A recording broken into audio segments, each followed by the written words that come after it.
Jika engkau melihat panji-panji hitam datang dari Khurasan, fa'tuha, maka bergabunglah dengannya. Fa inna fiha khalifatullah al-Mahdi. Di sana ada khalifatullah al-Mahdi. Berarti Khurasan mana? Itu Persia, sekarang Iran. Maka orang-orang Iran sekarang mirip dengan orang Turki. Punya euforia lama, punya memori lama, kebangkitan untuk membangkitkan masa lalu. Sebelumnya, semoga Allah membimbing kita mengkaji hadis ini, karena banyak orang terjebak di cocoklogi, banyak juga yang gak sabaran, menganggap panji-panji hitam sudah muncul, karena hadis yang akan kita bahas berbicara panji-panji hitam juga. Ya, nggak jauh berbeda. Semoga dengan berkah Al-Fatihah dan salawat kepada Rasulullah, Allah membimbing kita. Al-Fatihah. Bismillahirrahmanirrahim. مالك يوم الدين إياك نعبد وإياك نستعين صراط الذين أنعمت عليهم اللهم صل على نبينا Muhammad. Pada pembahasan sebelumnya, kalau disimpulkan bahwa Al-Mahdi itu, kata Nabi, yab'atsullahu fihi rajulan minni atau min ahli baiti yuwati ismuhu ismi. Al-Mahdi itu orang yang diberi hidayah di akhir zaman, itu orang yang merupakan keturunan dariku, pasti keturunan Rasulullah SAW. Maka yang meyakini para habaib atau zuriat Nabi sudah nggak ada, itu dapat dipastikan dia tentara Dajjal itu, Pak. Ya, serem nggak tuh? Orang yang nggak percaya ada zuriat Nabi sekarang, itu nanti kalau dia nggak tobat dan nggak menambah keilmuannya, bisa-bisa nanti dia menjadi Juyushud Dajjal, tentara Dajjal. Dan nanti memang akan ada pembunuhan besar-besaran mereka itu terhadap zuriat Rasulullah SAW. Ya, itu agenda mereka itu. Ya untungnya saya bukan zuriat Nabi Muhammad, Pak. Secara nasab nggak ketahuan ya. Kita paling ke atas cuma 4 atau 5, Pak ya. Tapi di genetik kita kelihatan kalau kita keturunan mana. Nggak ada tampang-tampang Arabnya kan, Pak? Nggak ada. Apa kata Nabi? Al-Mahdi minni min itrati min auladi Fatimah. Al-Mahdi itu keturunanku, terahku dari keturunan Fatimah. Ngeleslah kawan. Kalau keturunan kan mesti harus lewat jalur laki-laki. Wah, ini Nabi yang ngomong kok. Keturunanku lewat jalur Fatimah. Gak usah jauh-jauh. Di Yahudi matrilineal gak? Di Minangkabau matrilineal gak? Ada satu suku di India dan di China, itu biasa. Itu masalah patriarki atau matrilineal aja, nggak ada masalah itu. Kita juga sudah membahas bahwa jangan terjebak pada ciri-ciri fisik. Kan hadisnya Al-Mahdi minni ajlal abah ajbah ajlal jabah. Kalau terjemahin apa ya? Jidatnya lebar. Ini banyak yang stres, jidatnya lebar, ngerasa dirinya Mahdi. Ya. Aknal anf, hidungnya mancung, bengkok dikit gitu. Yamla'ul arda qista wa adla, akan memenuhi bumi dengan keadilan. Sebagaimana dipenuhi tadinya dengan jawrah, kezaliman. Kalau cuma sama nama KTP Muhammad bin Abdullah, dari dulu habaib sudah banyak yang namanya Muhammad bin Abdullah atau Ahmad bin Abdullah, sudah banyak. Jadi bukan itu ya, tapi kita sudah jelaskan ism artinya ada 2, masih ingat? Ism dengan makna tanda al-alam, dan yang kedua ism dengan makna ketinggian ilmu atau derajat. Ya. Maka tanda-tandanya Al-Mahdi persis sama seperti tanda-tanda Rasulullah SAW. Ya. Sekarang kita masuk ke hadis tentang kematian khalifah. Ya. Ini riwayat Imam Abu Daud. Pertanyaan, kalau ada orang bertanya, ini hadis kualitasnya apa? Ya, hadis mengenai kematian khalifah sebelum kemunculan Al-Mahdi. Saya harus kasih dulu yang sebenarnya hadis ini bermasalah. Nih, pertama dulu ya. Hadis ini bermasalah. Kenapa? Di dalam riwayatnya, jadi Imam Abu Daud meriwayatkan dari Imam Ibnul Musanna yang wafat 252 Hijriah, 4 tahun sebelum Imam Al-Bukhari. Kemudian beliau meriwayatkan daripada Imam Muaz ibn Hisham, ya, yang wafatnya 4 tahun sebelum Imam Syafi'i, yaitu tahun 200 Hijriah. Beliau dari Hisham, dari Qatadah, an Saleh ibn Abil Khalil.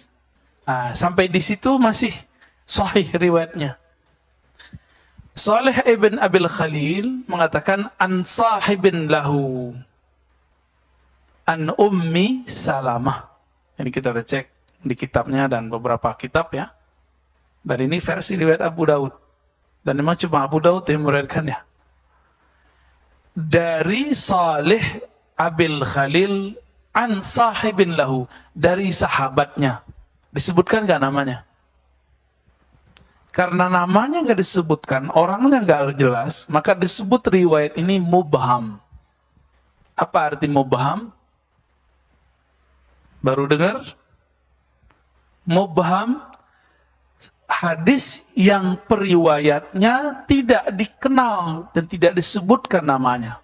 Ada yang cuma majhul, tidak dikenal, namanya ada, tapi orangnya nggak jelas. Ada yang mubham, namanya nggak ada. Jadi disebutkan sahabat, sahib. An sahibin lahu, an ummi Salamah. Daripada ummi Salamah. Jadi hadis ini kualitasnya apa? Kalau secara ilmu hadis, hadis yang mubham mirip dengan majhul. Dhaif dia jadinya. Ini secara harfiah. Namun masalahnya Imam Abu Daud tidak pernah mengomentarinya. Berarti ada hadis yang semakna dengan ini.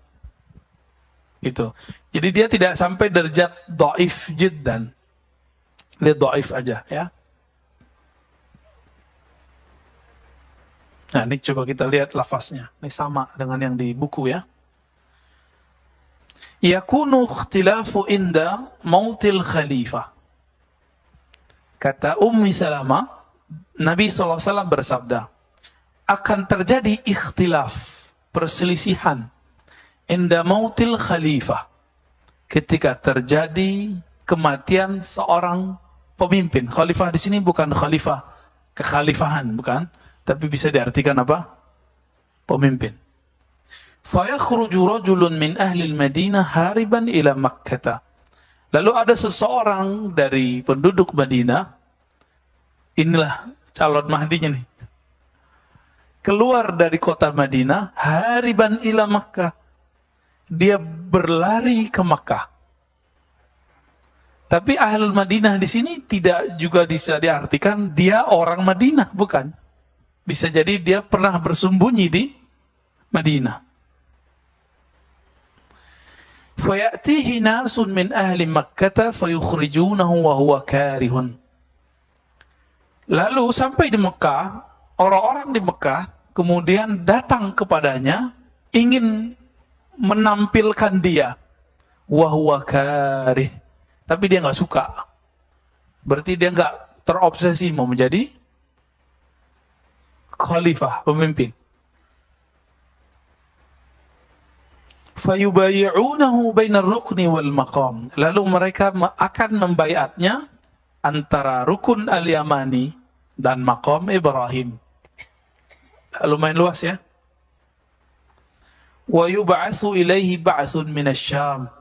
Lalu ada utusan dari Syam fayukhsafu bihim bil baida baina Makkah wal Madinah. Lalu ketika ada orang yang mencoba untuk menyerang, dilenyapkan ketika sampai di suatu negeri antara namanya Baida, antara Makkah dan Madinah. Fa idza ra'a an-nasu dzalika atahu abdalus Syam. Ketika itu terjadi, orang-orang melihat kejadian itu, maka datanglah abdalus Syam. Apa arti abdal? Secara harfiah artinya pengganti-pengganti. Tapi abdal ini pangkat kewalian. Jadi wali itu ada yang disebut abdal, ada yang disebut aqtab. Abdal, aqtab, aqtab itu kutub. Ya, jadi maka di sini lagi cerita tentang pangkat kewalian.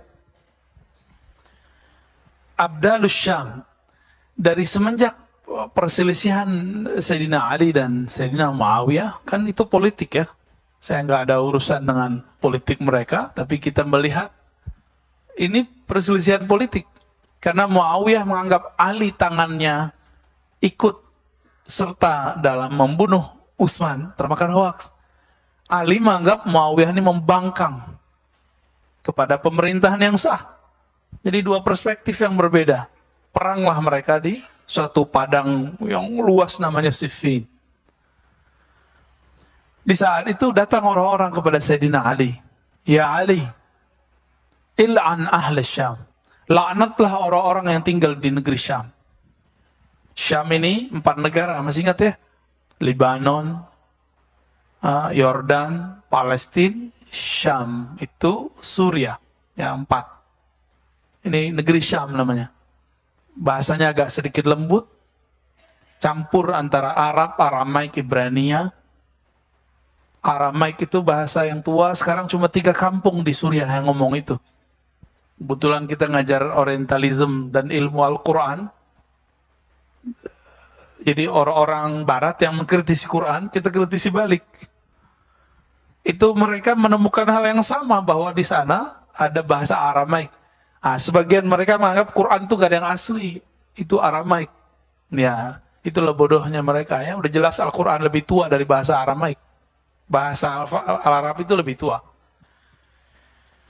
Lalu ketika datang Ahlus Syam, ketika datang orang-orang ini ngompor-ngomporin Ahlus Syam, ya, dilaknatlah wahai Ali, penduduk Syam. Apa kata Sayyidina Ali? La sami'tu Rasulullah sallallahu alaihi wasallam yaqul. Aku mendengar baginda Nabi sallallahu alaihi wasallam bersabda, la tal'anu ahlus Syam. Jangan pernah melaknat penduduk Syam. Kenapa? Fa inna fihimul abdal. Di sana ada wali-wali kualitasnya abdal. Abdal itu sama Nabi cuma 2 langkah lagi, Pak. Tingkatannya. Jadi tapi 2 langkah di situ langit dan bumi, ya. Nggak bisa dikejar. Di atas abdal disebut kutub. Di atas kutub disebut ghaus.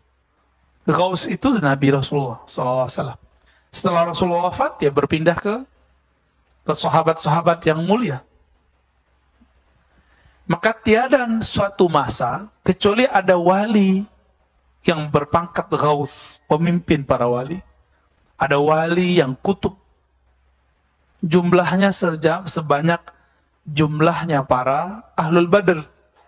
Tapi dulu nggak nyampe. Jadi di masa Rasulullah 313, lalu mencar-mencar, nanti di akhir zaman kembali 313. Kutub. Apa? Oh belum Pak, sabar Pak. Ini euforia, hati-hati. Nanti saya sampai ke sana. Euforia ini jangan berlarut-larut. Ini belum ada apa-apa. Ya, kejadian yang ada sekarang di negeri Berang itu belum ada apa-apanya. Nah, orang-orang Syam ini pangkatnya abdal. Apa ciri khas mereka? Dalam hadis yang lain kita dapatkan, Nabi mengatakan bahwa mereka menjadi kekasih Allah, jadi wali bukan karena banyak sholat. Mereka suka sholat. Bukan karena banyak puasa, mereka hobinya puasa. Apa penyebab mereka jadi wali? Salamati sudurihim. Kolbunya ini selamat daripada kebencian. Kita baru begini aja udah benci, ya nggak? Baru beda faham dikit udah benci. Baru beda opini masalah Taliban udah benci. Ya. Baru beda 0102 ada benci. Gimana mau jadi wali abdal? Ntar belum luka ini selesai udah muncul lagi 2024. Lukanya tambah banyak. Jadi salamatus sadar ini kalau boleh disebut dia nggak pernah terluka hatinya dalam pengertian dendam kebencian. Tersinggung sih boleh, tapi benci nggak boleh. Tersinggung manusiawi nggak? Tapi menyimpan dendam itu nggak boleh. Apalagi menyimpan kebencian yang ujungnya suka melaknat. Ujungnya suka melaknat. Ada seorang kekasih Allah lagi ngajar Al-Quran. Dia negerinya sedang dibombardir oleh para pemberontak. Datang dari berbagai negeri karena termakan hoax. Namanya Syekh Al-Buti. Wali Abdal itu Pak. Lagi ngajar Quran, dibom. Nggak mati, ditembak. Itu Syekh Al-Buti. Beliau berceramah mempertahankan negerinya. Nggak disukai oleh para pemberontak. Para pemberontak menginginkan yang lain. Ini kayak gini nih. Ini negeri kita Indonesia. Oke? Sekarang ada orang yang katanya berjihad ingin menghancurkan Indonesia. Gimana Pak? Mana yang disebut jihad? Saya yang jihad atau dia yang jihad? Kita yang mempertahankan negeri dia atau mereka yang memberontak? Syekh Al-Buti sedang menjelaskan, saya mempertahankan negeri saya sendiri. Tapi dituduh oleh para pemberontak bahwa dia ini penjilat pemerintah. Datang anaknya 2013 ke sini Pak, ke negeri kita. Syekh Taufik Al-Buti. 2015 Pak, 14 saya lupa. Diundang ke UI. Saya kan berguru ke beliau dulu 2006, 2007, 2008. Ya udah lama nggak ketemu. Sehari sebelum ketemu, saya udah membayangin kalau ketemu beliau, meluk-meluk beliau. Ketiduran, tidur itu rasanya panjang sekali, kita dialog panjang. Bangun tidur saya udah puas tuh. Malu-maluin kan kalau besok peluk-peluk beliau depan orang nangis-nangis. Bener. Besok bukan saya yang meluk-meluk beliau. Itu jamaah datang, semuanya pada histeris melihat anak dari seorang wali abdal masih hidup. Gurunya, ayahnya, itu dibom lagi ngaji. Cuma karena beda opini politik. Enak kan tinggal di Indonesia Pak? Beda opini politik, santai aja. Kayak Pak Mirwan masih hidup aja kan? Enak Pak tinggal di negeri kita. Beda opini politik selama tidak menghujat, mencaci maki, itu dibiarin. Beda aja suka-suka. Ya nggak? Maka siapa? Refli sama Denny Siregar masih aman-aman aja Pak. Itu opini, biasa aja orang beropini. Ya nggak usah kita terlalu serius. Opini itu kan bisa berubah. Dalam sekejap bisa berubah. Sesaat bisa berubah. Ya. Nah, orang Syam ini punya karakter itu. Salamatus sadar. Apa arti salamatus sadar tadi? Tidak menyimpan kebencian dan dendam. Mau jadi wali nggak Pak? Mau. Masa nggak mau jadi waliullah sih? Waliullah itu kekasih Allah, gampang toh. Pilihannya dua aja, kekasih Allah, kekasih setan. Pilih mana? Allah. Kekasih Allah di kolbunya tersimpan Rahman, Rahim, Rahman, Rahim. Karena ayat di Quran dibuka semuanya dengan Bismillahirrahmanirrahim. Hatta surat Taubah ditutup dengan Raufun Rahim. Dua ayat terakhirnya laqad ja'akum, belakangnya wabil mu'minina Raufur Rahim. Tidak ada surah di Quran kecuali di situ ada Rahman, Rahim, Rauf, Rahim. Nggak ada. Maka ciri-ciri wali itu gampang. Nama Allah Rahman Rahim itu di dadanya. Maka dia mandang orang itu ada yang Rahman. Ini kita kasih tahu nih, kenapa ada orang kayak Gus Dur. Dulu saya pembenci Gus Dur, Pak. Dan saya mengkafirkan dia. Karena didoktrin dulu. Gus Dur kafir, musyrik. Dulu begitu. Pas kita belajar tentang ilmu, ciri khas kewalian, wali-wali Allah. Wali-wali itu jadi wali karena dia menghayati nama-nama Allah dan nur nama Allah masuk ke dalam dirinya. Ada 2 nama Allah di Quran yang sering disebut, Bismillahirrahmanirrahim. Rahman itu sepakat semua ahli tafsir, semua ahli Asmaul Husna. Kasih sayang Allah yang tercurahkan kepada semua makhluk. Tidak hanya kafir, tidak hanya mukmin, kafir juga, tidak hanya manusia, hewan juga, bahkan tumbuhan. Bahkan malaikat sekarang, setan sekarang itu, iblis itu bisa hidup karena rahmannya Allah. Maka orang-orang yang dapat nur ini, itu mandang semua orang sayang.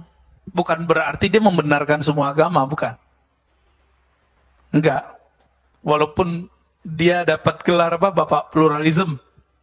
Bukan itu sebenarnya, tapi di kolbunya ada nur rahmaniyah. Rahman artinya menyayangi makhluk semuanya tanpa terkecuali. Kebanyakan kita kan udah nggak Rahman, Rahim juga nggak. Rahim artinya apa? Rahmat Allah khusus kepada para mukminin, orang-orang yang beriman, orang-orang yang percaya. Kita sama orang yang percaya beda politiknya udah benci. Gimana mau dapat Rahman? Ya, Rahim pun tidak. Mau jadi wali murid. Kalau wali murid mah dari kemarin ya. Jadi wali nggak usah ribet-ribet, artinya kekasih udah. Kekasih Allah. Kekasih Allah itulah yang datang kepada Al-Mahdi ini. فَإِذَا رَأَى النَّاسَ ذَلِكَ أَتَاهُ أَبْدَالُ الشَّامِ فَيَبْعَثُ إِلَيْهِمْ بَعْثًا فَيَظْهَرُونَ عَلَيْهِمْ وَذَلِكَ بَعْثُ كَلْبٍ وَيَعْمَلُ فِي النَّاسِ بِسُنَّةِ نَبِيِّهِمْ وَيُلْقِي الْإِسْلَامُ بِجِيرَانِهِ فِي الْأَرْضِ فَيَلْبَثُ 7 سِنِينَ ثُمَّ يُتَوَفَّى وَيُصَلِّي عَلَيْهِ الْمُسْلِمُونَ. Kalau versi hadis ini, ya, lalu datanglah kepada mereka utusan, membantu mereka, utusan Bani Kalb, lalu menghidupkan sunnah Nabi, mengajarkan Islam di bumi, dan hidup di bumi selama 7 tahun. Dan diwafatkan dan disolatkan. Ini versi riwayat Ummu Salamah, riwayat Imam Abu Daud, yang tadi kita katakan apa? Kualitasnya dhaif. Jadi gimana? Masih mau dipakai hadisnya? Ya. Kalaupun terjadi, ini kita anggap hadis sahih. Kekhalifahan sekarang udah nggak ada. Nah, di beberapa riwayat itu disebutkan di sisi Ka'bah atau di sekitar Ka'bah, di sekitar Mekah.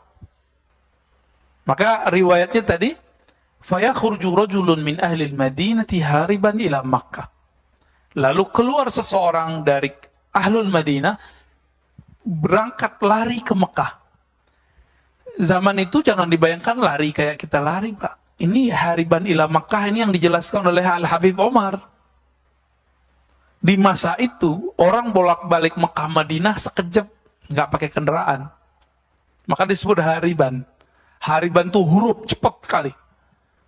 Ini salah satu karomahnya Imam Al-Mahdi. Bolak-balik kemana-mana. Jadi nanti ini sudah nggak ada yang kita sebut sekarang mobil yang kita pakai udah nggak ada, motor yang kita pakai udah nggak ada, Pak. Ini serius loh, Pak, ya. Handphone udah nggak ada ntar. Handphone nggak ada, terus mau ketemu di mana? Ini sekarang nih, mohon maaf, lagi banyak muncul gerakan pemukiman akhir zaman. Ya bolehlah. Tapi kalau pemukiman akhir zaman bahwa di situ ada Al-Mahdi, itu semuanya halu. Kenapa? Nanti kita nggak bakal tinggal di sini. Jadi kalau antum buat pemukiman akhir zaman di Jakarta, di Bandung, di sekitarnya, di Sumatera, di Kalimantan, itu jangan-jangan ada orang lagi cari cuan, memanfaatkan gerakan akhir zaman tanpa disadari oleh orang yang bergerak ini. Ada orang-orang di belakangnya. Kenapa? nanti semuanya akan berbaiat kepada Al-Imam Al-Mahdi di Mekah sesuai dengan hadis-hadis yang kita baca ini. Berarti nanti tinggal nggak? Terus gimana caranya ke Mekah? Kan kendaraan sudah nggak ada. Gimana Pak? Terus titik kumpul, di mana mengumpul Pak? Pakai handphone apa? Pakai telepon mana? Telkomsel udah nggak ada. Indosat. Nanti nggak ada. Percayalah ya. Kita bukan cocok logi. Sekarang ilmuwan sudah memprediksi hal yang sama. Jadi sama sudah mereka. Bahkan mereka sudah buat filmnya. Imajinasi itu kan campuran antara saintifik dengan fiktif. Tapi ada kebenarannya. Terus pakai apa Pak ketemu itu? Maka disebut Abdalus Syam. Abdalus Syam karena kolbunya selamat. Kolbunya bisa berdialog jarak jauh. Seperti terjadi pada Sayyidina Umar. Sayyidina Umar ini kan kutub. Di zamannya kutub dia. Tinggi sekali itu Pak. Selangkah lagi itu di atasnya Nabi udah. Maka Nabi Muhammad mengatakan, seandainya ada Nabi setelahku, Umar kali orangnya. Gitu kali. Jadi Nabi candain Umar. Tapi kan enggak ada lagi Nabi setelah Nabi Muhammad SAW. Umar lagi khutbah begini. Matanya tahu-tahu melihat ke arah mana gitu, nggak jelas. Terus dia panggil. Jadi dia ternyata habis mengirim satu rombongan panglima yang disebut Sariyah, namanya Sariyah juga. Sedang bergerak di salah satu wilayah di Irak ataupun di Syam. Ada dua versi yang saya baca. Dia lagi di bawah gunung, di belakang gunung. Di belakang bukit sudah ada musuh yang banyak sekali. Jarak Madinah dengan Irak bisa sebulan Pak zaman itu. Pakai motor nggak bisa Pak, nggak belum ada. Pakai onta sama pakai kuda. Apa kata Umar lagi khutbah dan didengarkan oleh semua orang yang ikut mendengarkan khutbahnya. Ya Sariyah al-Jabal, ya Sariyah al-Jabal. Itu kalau Umar kolbunya nggak tembus. Dan Sariyah pemimpin di sana, panglima di sana, jenderal yang sedang bertugas, nggak punya kolbu, nggak bisa dengar dia. Kebayang? Kira-kira seperti itu nanti perjuangan akhir zaman itu. Jadi bukan kita sekarang menemunuhin bunker, ya sekarang kan begitu. Ayo kita timbun emas. Kan ada satu riwayat yang dhaif yang menyebutkan bahwa di akhir zaman itu terjadi kesusahan, kepayahan, paceklik. Maka kita harus menimbun harta, mengumpulkan harta di bunker-bunker. Itu halus semua itu Pak. Ya, mana ada di akhir zaman orang selamat pakai duit, pakai emas, nggak ada. Yang selamat tuh pakai kolbu dia. Itu yang disebutkan di Quran. Kam min fi'atin qalilatin ghalabat fi'atan katsira. Betapa banyak kelompok kecil bisa mengalahkan kelompok besar. Karena kelompok kecil ini punya kolbu, kelompok besar itu tidak. Kelompok kecil itu jumlahnya dulu cuma 313. Tentara apa namanya? Jalut apa Tolut? Tolut. Tentara Tolut. Ternyata di situ ada Nabi Daud. 313 jumlahnya. Apa kata Allah? Jika kamu melewati sungai, jangan minum banyak-banyak. Minum tuh pakai air, nggak boleh tamak. Jadi ngambil air tuh. Jadi nggak ngambil pakai gayung, nggak begitu. Udah belajar hikmat mereka dari dulu. Sederhana. Ini sekarang cuma diuji amat sedikit saja. Baru pandemi, udah ngomong kemana-mana ya. Kita lapar, kita susah makan, ya salam. Baru zamannya begini kita udah ngeluh. Ntar kalau nanti ada zaman begitu jadi zombie kali ya. Ya. Zamannya baru begini Pak. Bencinya bukan main. Kata-kata kasarnya bukan main. Saya nggak bisa bayangkan nanti. Wajar kalau pejuang akhir zaman itu gak banyak. Orang-orang yang kata-katanya terjaga, kolbunya terjaga. Dan itu gak banyak. Kita dikit-dikit sudah mulai ini mereka tuh bukan musuh-musuh kita yang ada sekarang itu. Belum. Sabar. Ini lagi ada semacam filter. Dipisahin. Mana ashabus shimal, mana ashabul yamin. Lagi dipisah-pisah sama Allah ini. Tapi belum jelas, Pak. Maka kalau tadi Bapak nyebutin kelompok yang tadi, ya belum juga. Ya, mereka jadi berubah dari tahun kapan ke sekarang. Siapa tahu berubah lagi, wallahu a'lam, ya kan?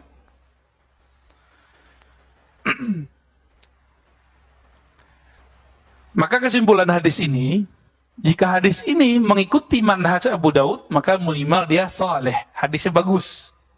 Berarti bisa dikatakan kemunculan Al-Mahdi nanti ketika terjadi ikhtilaf. Apa arti ikhtilaf? Perselisihan. Dan konteksnya menyebutkan Mekah Madinah, berarti kekuasaannya ada di Haramain. Ya. Sekarang ya Saudi, Pak. Apakah nanti akan terjadi perselisihan anaknya Salman? Tidak disebutkan di hadis. Namun hadisnya mengarah ke sana. Kalau kita mau pakai hadis ini, masalahnya hadisnya tidak sampai derajat sahih.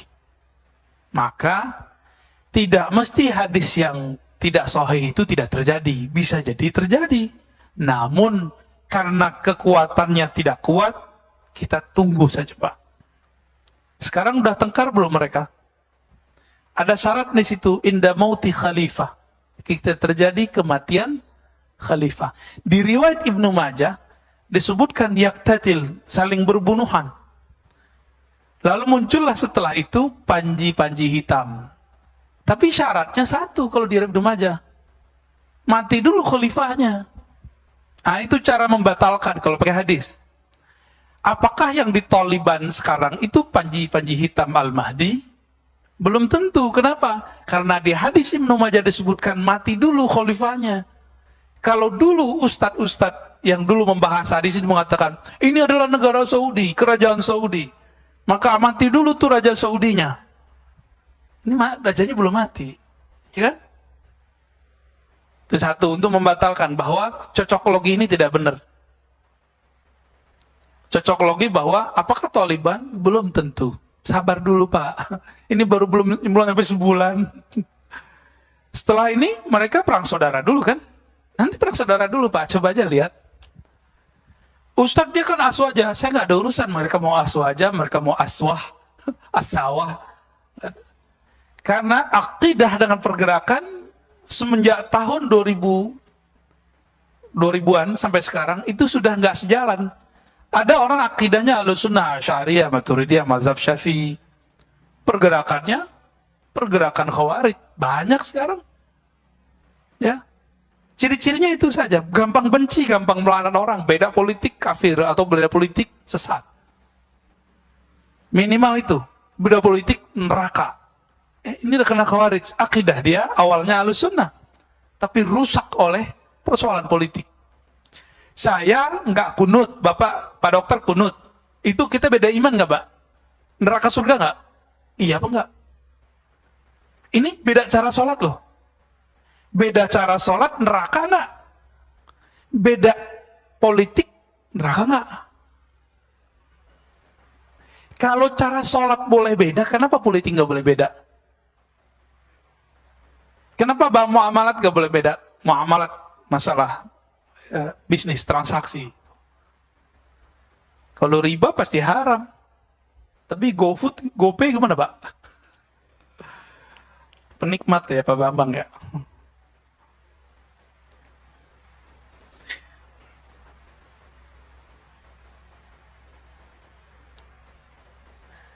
Al-Mahdi itu disebutkan di sini ciri-cirinya nanti.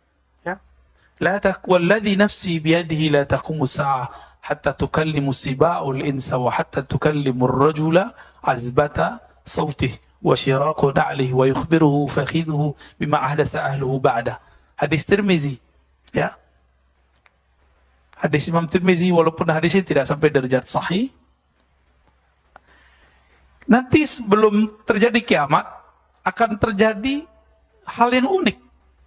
Seperti zaman Nabi Sulaiman. Tukallimu siba al-ins. Binatang buas berbicara kepada manusia. Gimana tuh Pak ceritanya? Mungkin nggak? Ini ahwal akhir zaman nanti. Bapak masih ingat hadis yang menyebutkan bahwa di akhir zaman ketika perang antara Dajjal dan Al-Mahdi, pohon-pohon, bebatuan berteriak, "Wahai umat Islam, di sini ada Yahudi, di sini ada musuh Allah." Ada kan hadisnya? Hadisnya sahih. Hasan lah minimal, kalau kita gabung-gabung jadi sahih dia. Itu gimana cara dengernya, Pak? Emang pohon pernah kursus bahasa Arab atau bahasa Indonesia? Hah? Pakai apa itu? Nggak mungkin itu bahasa seperti ini. Nggak mungkin. Lalu bagaimana caranya mereka itu berbicara kepada manusia? Sedangkan tadi hewan nggak pernah kursus. Bisa ngomong nggak, Pak? Yang paling mirip sama kita kalau suaranya apa kan burung beo. Tapi dia kan nggak ngerti. Itu sahabat kita Bang Dik doang ngelatih burung beo baca la ilaha illallah, Pak. La ilaha illallah. Baca la ilaha illallah. Pagi-pagi nyapa pakai la ilaha illallah. Meninggal mati nggak pakai la ilaha illallah. Karena dia burung beo, cuma baca dengan mulutnya, tidak baca dengan kolbunya. Maka udah mulai dari sekarang belajar ilmu kolbu, Pak. Bukan ilmu kebatinan ya.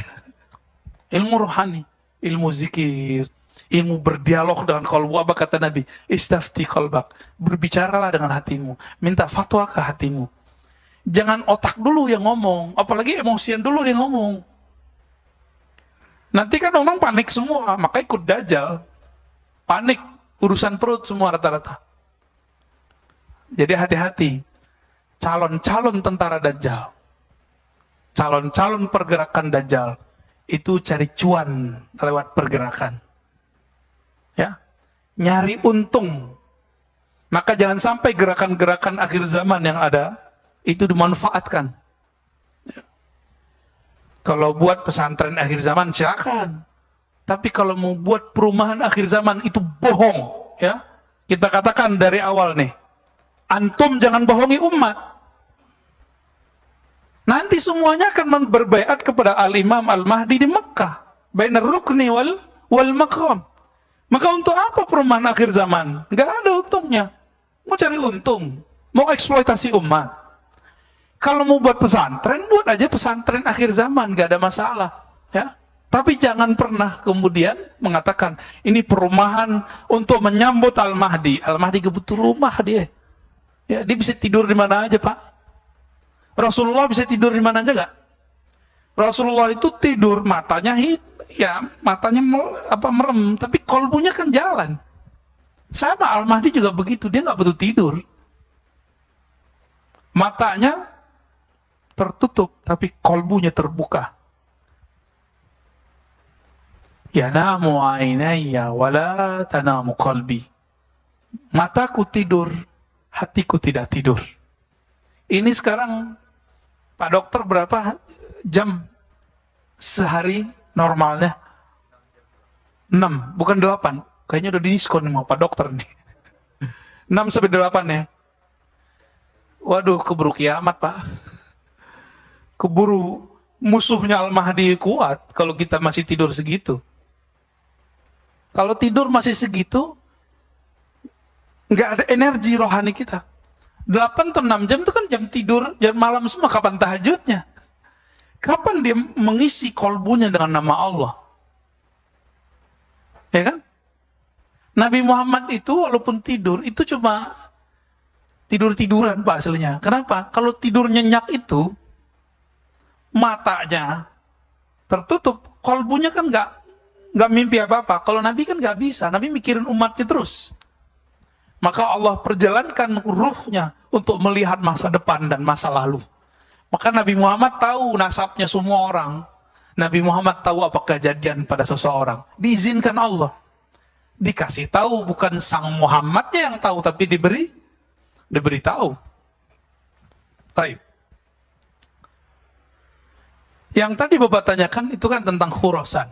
Hadis riwayat Imam Ahmad dan Al-Baihaqi. Idza ra'aitum rayatis sud qad ja'at min qibali Khurasan fa'tuha fa inna fiha Khalifatullahil Mahdi. Ini diriwayatkan juga oleh Imam Al-Hakim, ya. Jika kamu melihat ada panji hitam, Pak Panji di sini kulitnya sawo matang, Pak. Jenggotnya yang hitam, udah putih juga. Iza ra'aitum rayat itu artinya panji hitam. Rayat ini menunjukkan bahwa panji hitam itu simbolnya tidak satu, karena ini jamak. Rayat satu, rayat banyak. Jadi nanti simbol-simbolnya Al-Mahdi itu banyak, Pak. Banyak, lebih dari satu, bukan hanya la ilaha illallah. Kalau la ilaha illallah kan udah banyak yang tahu, diimitasilah oleh orang banyak hari ini. Berapa banyak kelompok hari ini menggunakan bendera la ilaha illallah, lalu stempel Nabi itu. Ada ciri-ciri lain. Siapa yang tahu? Ya, Al-Mahdi dan sekitarnya kita mah belum tahu. Tapi nanti kalau kita terpilih, kalau kita mempersiapkan kolbu sebaik-baiknya, nah kolbu kan ngikutin ntar. Kalau di Quran itu jelas dalam surat At-Taghabun, ya, siapa yang percaya kepada Allah, yahdi qalbah, maka Allah kasih hidayah kolbunya. Jadi hidayah masuk ke kolbu, ilmu masuk ke otak. Kalau orang menilai dengan otaknya, kita akan beda terus, karena otak itu sikapnya kritis. Ya, sikap ini kritis ini di sini. Tapi kalau pakai kolbu enggak, kita paling berbeda aja gitu. Tapi kalau sudah pakai ini, ustadznya sesat gitu. Ustadz sesat, terus ente yang bukan ustadz apa dong? Tuh, masuk nggak logikanya? Ustadz puluhan tahun bersama sunnah, walaupun tidak nyebut dirinya ustadz sunnah. Ya. Dia tiap menjaga sanad kepada Rasulullah, mencintai zuriat Rasulullah, menjaga sanad pemikiran, akidah, mazhab, kerohanian kepada Rasulullah. Terus antum bilang dia sesat. Terus antum yang nggak punya sanad apa dong? Sesat ya. Lebih sesat lagi. Dia nggak pakai hati, dia ngomong, asal ngomong aja, ya. Kita ngomong bid'ah aja susah, Pak. Kata si teman kita, ente ngaji sama aneh 2 kali, tahu tuh sunnah bid'ah bedanya apa? Ya salah. Orang cuma S1 doang, kita nyampe S3 belajar tentang fatwa, nggak berani fatwa. Saya itu nggak pernah fatwa, Pak. Saya cuma menukil fatwa. Nih, tolong diingat. Saya nggak pernah fatwa, hanya menukil fatwa. Karena fatwa itu udah lengkap semua, tinggal diolah balik. Apapun yang saya katakan selama ini, saya konsisten insya Allah. Kalaupun salah, tolong diingatkan nanti. Ya, kan manusia bisa lupa. Tapi kalau antum merasa lebih benar dari ustadz, antum siapa? Ngaji berapa tahun? Si ustadz ada gurunya yang menegur. Antum siapa yang negur? YouTube yang negur. Ini logika-logika ini yang gak nyampe sama orang. Tiba-tiba, jadi si ustadz gak boleh bermazhab. Kalau dia boleh, banyak nih ustadz, saya memilih ustadz yang ini. Itu namanya memilih mazhab, Pak. Orang kerjaannya dalam dunia fatwa itu seperti itu. Karena dia mengerti mekanisme fatwa, maka dia lihat ada pandangan-pandangan, nanti dia pilih. Karena dia tahu mana yang bisa dipilih, mana yang relevan. Jamaah kan berani ngomong gitu sekarang. Sekarang banyak ustadz, saya memilih yang ini. Memilih itu bahasa Arabnya ikhtiar. Ya. Ikhtiar itu pekerjaannya ahli fikih. Imam Nawawi itu pakarnya. Ya. Wal mukhtar, yang diterpilih dalam pandangan-pandangan ini. Bukan berarti yang lain salah. Tapi beliau memilih, gitu aja bedanya. Ya. Jika engkau melihat panji-panji hitam, ini panji hitamnya pasti berjenggot ya Pak Panji. Qad ja'at min qibali Khurasan, datang dari arah Khurasan. Khurasan itu timur. Khurasan itu mulai dari wilayah Irak. Irak itu separuh bagian timur, itu disebut Khurasan. Maka ada istilahnya Irak Khurasan. Imam dari Khurasan itu gurunya Imam Bukhari, namanya Ishaq bin Rahawai atau Rahuya. Ini disebut imam. Jadi waktu datang ke majelis Imam Syafi'i, dia kan ngeremehin Imam Syafi'i. Imam Syafi'i, begini doang nih Imam Khurasan. Begitu kata Imam Syafi'i. Sesama wali, Pak. Sesama wali saling ngeceng-ngecengin, tapi yang paham wali doang. Begini nih Imam Khurasan. Bagi orang yang senang sama Imam Ishaq, dikira ini pujian. Imam Syafi'i menyebut dia Imam Khurasan. Tapi yang paham, begini doang gitu. Bukan pujian bahwa dia sebagai Imam Khurasan. Maka berubahlah beliau semenjak ketemu Imam Syafi'i. Berarti Khurasan mana? Itu Persia, sekarang Iran. Persia kan dulu luas, Pak. Persia itu dulu di zaman sebelum Arab kenabian itu mencakup Afghanistan, Hindustan, termasuk Rusia, ya, Uzbekistan, Kazakhstan, semua tuh masuk bagian dari Persia semua. Termasuk daerah Arab itu separuh, itu bagian dari Persia lama. Maka orang-orang Iran sekarang mirip dengan orang Turki. Punya euforia lama, punya memori lama, kebangkitan untuk membangkitkan masa lalu. Kalau Turki kan Turki Utsmani. Kalau Persia sebelum zaman kenabian. Itu mereka pikirkan. Makanya sekarang mereka punya semangat yang tinggi. Maka mereka jadi tangguh kan. Amerika berani ganggu nggak Iran? Gertak-gertak doang ya. Indonesia karena nggak mau menghargai masa lalu, malah muncul ustadz-ustadz nggak jelas nih ngomong apa. Nggak ada tuh Wali Songo. Ya kan? Berarti dia nggak mau ngerti deh. Kalau kita sudah nggak ngerti sejarah masa lalu, Wali Songo aja dia dihantam. Gimana kalau kita nanti ngomong Sriwijaya? Gimana kita nanti ngomong tentang Mojapahit, Mataram? Apa nanti kata mereka? Itu musyrik semua. Ntar gitu tar. Ya. Orang kalau nggak ngerti sejarah masa lalunya nggak ada semangat. Bapak ini akan semangat kalau tahu ternyata 3 keturunan di atas kita, 3 generasi di atas kita kiai. Pasti semangat tuh beragama tuh. Wah, saya harus kembali nih nyari. Bapak ini keturunan raja, Raden. Terus punya jamaah. Datang orang partai politik. Ngasih tahu, kamu kan keturunan raja. Kalau nggak kamu siapa lagi? Itu semangatnya muncul itu, Pak. Jadi orang yang mengerti nasabnya, dia akan lebih semangat. Maka kita jangan berhenti di nasab-nasab yang itu, ya. Biar lebih semangat.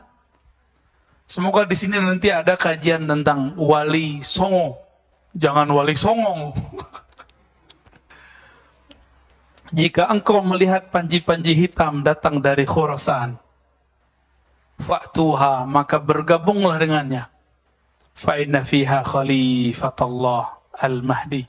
Di sana ada khalifatullah al-Mahdi.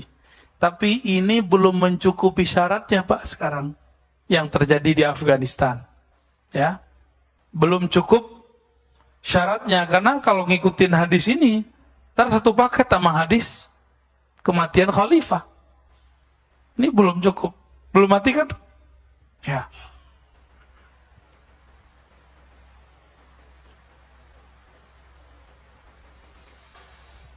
Udah syuruk, Pak. Ya. Cina enggak masuk. Kecuali separuh yang Uighur. Uighur tuh belum masuk Persia. Nah, dulu. Baik, kita mau diskusi, ada yang pertanyaan? Tafadhol, kita bedah hadis yang tadi boleh, ya. Silakan.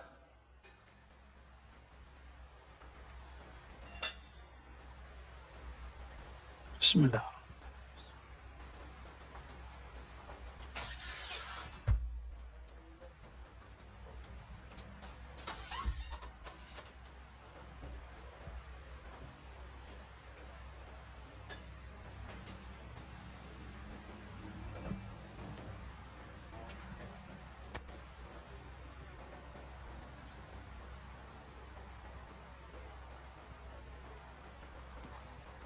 Bismillahirrahmanirrahim. Assalamualaikum warahmatullahi wabarakatuh. Assalamualaikum.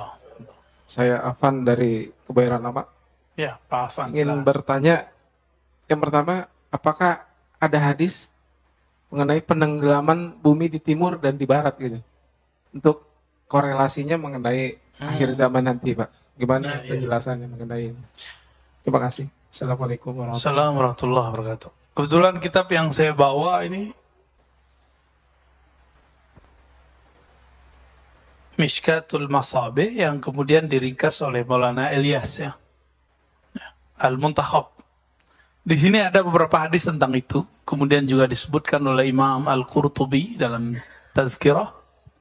Juga dikumpulkan oleh Dr. Mubayyad. Tapi Dr. Mubayyad ini bercampur analisanya dengan hadis. Dan mohon maaf kepada antum yang suka membaca buku ensiklopedia akhir zaman, Dr. Mubayyad itu walaupun bagus, cuma sayangnya hadisnya terlalu gampang disahih dan dihasankan. Jadi karena mohon maaf tidak semua doktor atau ulama Timur Tengah itu ahli hadis, Pak. Hadis itu suatu satu standar keilmuan yang sangat rigid, dia orang harus detail. Tuh diperhatiin. Nggak bisa harus cuma memakai disahihkan fulan, nggak cukup. Dia harus meneliti sendiri. Di ensiklopedia akhir zaman itu disebutkan, termasuk juga hadis yang tadi Pak Afan.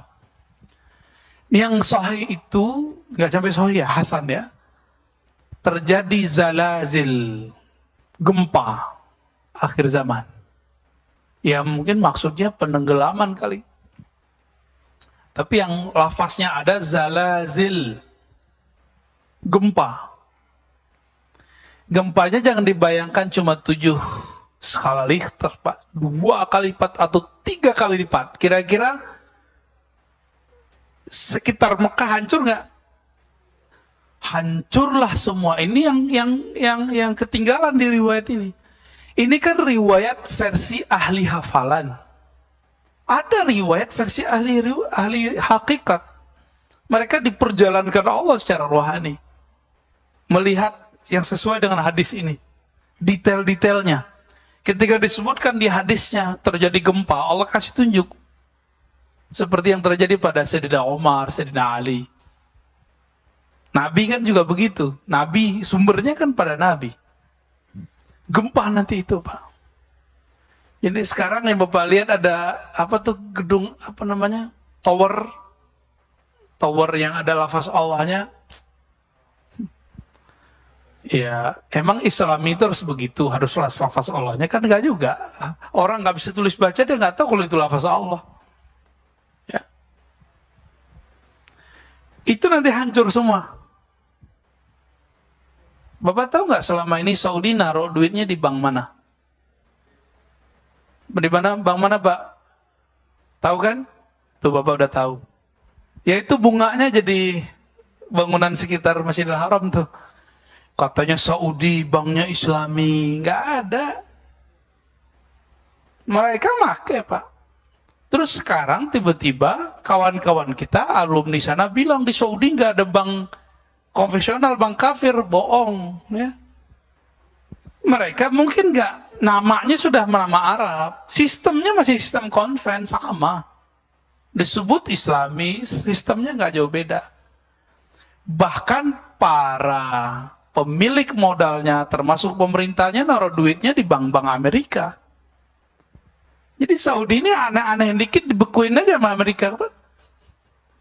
Itu sebabnya mereka mesra sekali dengan Amerika, benar nggak? Sekarang buka kerjasama dengan Yahudi, kan belakang Amerika siapa? Saudi. Oh, kita nggak tahu lah, itu urusan mereka lah ya. Kita nggak ahli politik, Pak. Cuma faktanya kan begitu.